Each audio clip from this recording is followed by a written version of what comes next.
السلام علیکم ورحمۃ اللہ وبرکاتہ۔ امید ہے کہ سبھی ساتھی خیر و عافیت کے ساتھ میں ہوں گے، اور دعا ہے کہ اللہ تبارک و تعالی سبھی کو خیر و عافیت کے ساتھ میں رکھے۔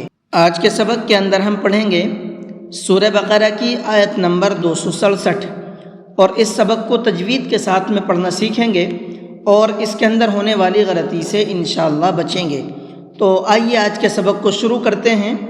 اعوذ باللہ من الشیطان الرجیم، بسم اللہ الرحمن الرحیم۔ یا ایہا الذین آمنوا انفقوا من طیبات ما کسبتم۔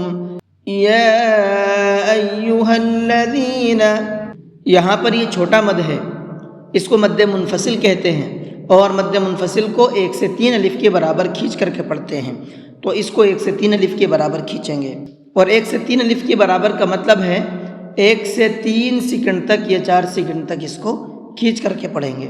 آمنو، یہاں پر یہ چھوٹا مد ہے، اس کو بھی سیم ویسے ہی پڑھنا ہے جیسا بھی میں نے آپ کو بتایا ہے۔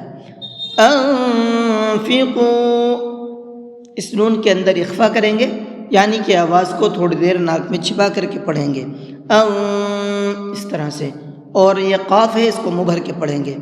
انفقوا من طیبات، اس نون کو بھی ناک پہ چھپا کر کے پڑھیں گے اور طا کو منہ بھر کے پڑھیں گے۔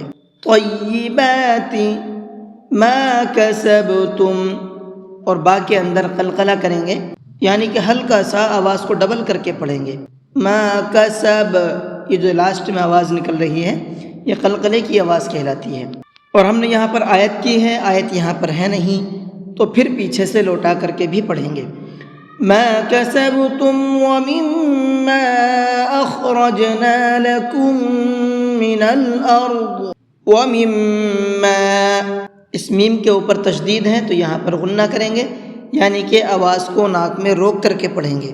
دیکھیے، چھپانا اور روکنا دونوں الگ الگ ہوتے ہیں۔ میں نے آپ کو اوپر کے قاعدے میں بتایا تھا اخفا کے آواز کو چھپانا ہے، اور غنّے کے قاعدے میں بتا رہا ہوں آواز کو روکنا ہے۔ دونوں میں تھوڑا سا فرق ہوتا ہے۔ وہ کیا ہوتا ہے؟ چھپانا اس کو کہتے ہیں یعنی ہلکا سا آواز نکلتی بھی رہے گی اور ناک میں پڑھنا بھی ہے، ٹھیک ہے؟ اور ناک میں روکنا کیا ہوتا ہے؟ وہ ناک میں ہی رکنی ہے، پھر باہر نہیں نکلنی ہے۔ یہ اس طرح سے، تو دونوں میں بہت تھوڑا سا فرق ہوتا ہے، اس کو دھیان سے سنیے گا، انشاءاللہ یہ فرق آپ کو سمجھ میں آ جائے گا۔ اخرجنا، خا کو منہ بھر کے پڑھیں گے، اخرجنا نہیں پڑھیں گے اس کو، ٹھیک ہے؟ لکم من الارض، لکم کے اندر غنہ کریں گے، کیونکہ یہاں پر میم کے بعد میں میم ہے، اور 2 میم ایک ساتھ میں آتے ہیں تو پہلے میم کو دوسرے میم میں مکس کر دیتے ہیں اور ساتھ ساتھ غنہ بھی کر کے پڑھتے ہیں، اور اس ضاد کو منہ بھر کے پڑھیں گے۔ وَلَا تَيَمَّمُوا الْخَبِيثَ مِنْهُ تُنْفِقُونَ وَلَسْتُمْ بِآخِذِيهِ، وَلَا تَيَمَّ، اس میم کے اندر غنہ کر کے پڑھیں گے۔ تُنْفِقُونَ، اس لفظ کے تمام قاعدے ابھی انفقو کے اندر بتا دیے گئے ہیں۔ وَلَسْتُمْ، یہاں پر بھی غنہ کریں گے، کیونکہ یہاں پر میم ساکن کے بعد میں با ہے، اور میم ساکن کے بعد میں با آتا ہے تو وہاں پر بھی غنہ کرتے ہیں۔ یہاں پر بھی آیت نہیں ہے، اور آیت ہم نے کی ہے تو پھر پیچھے سے لوٹائیں گے۔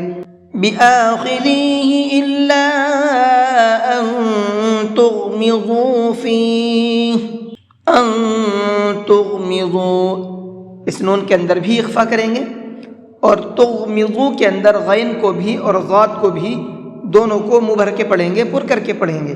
وَاعْلَمُوا أَنَّ اللَّهَ غَنِيٌّ حَمِيدٌ، ان کے نون میں بھی غنہ کریں گے اور اللہ کے لام کو منہ بھر کے پڑھیں گے، اس لیے کہ اللہ کے لام سے پہلے زبر ہے۔ تو الحمدللہ آپ کی آیت نمبر 267 بھی مکمل ہو چکی ہے، اور اس سبق کے اندر جو تجوید کے قاعدے ہیں وہ میں نے آپ کو بتا دیے ہیں۔